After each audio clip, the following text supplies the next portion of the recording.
Hendrick absent, pas de problème pour l'Olympique Lyonnais qui enchaîne sa 13e victoire consécutive. Je sais pas si on se rend compte de la dinguerie que c'est, et surtout Lyon peut aujourd'hui rêver d'à peu près tout.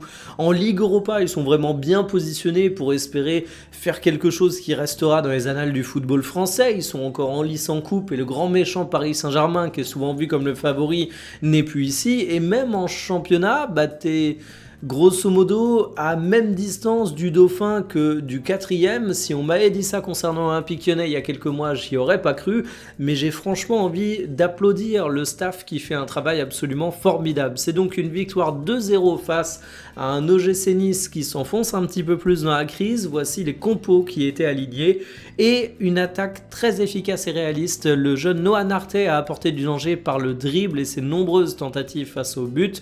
Pavel a manqué un peu de réalisme, mais rien de dramatique. Je trouve quand même qu'il fait un match intéressant.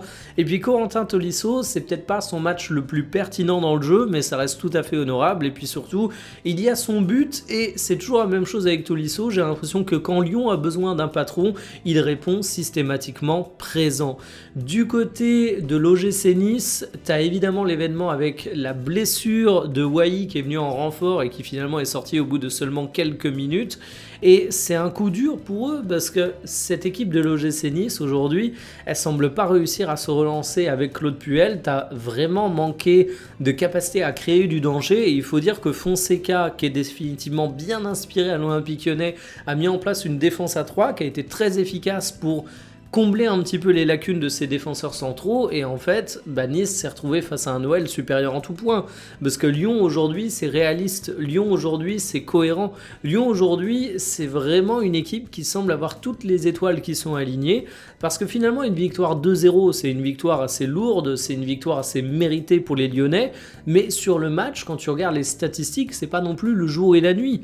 T'as eu une petite possession lyonnaise, mais sinon c'est assez équilibré. Alors je dois quand même vous dire qu'à regarder le match, je me disais que les Lyonnais étaient supérieurs dans à peu près tous les compartiments, mais voilà, c'est quand même cet Olympique Lyonnais qui aujourd'hui est sur un excellent mojo. Alors sur le classement général, les impacts, alors Puel n'est pas parvenu à transformer Nice, hein. Tu risques plus la relégation, mais tu n'as plus rien à attendre de la saison, et pour l'OL, jusqu'où tu peux rêver?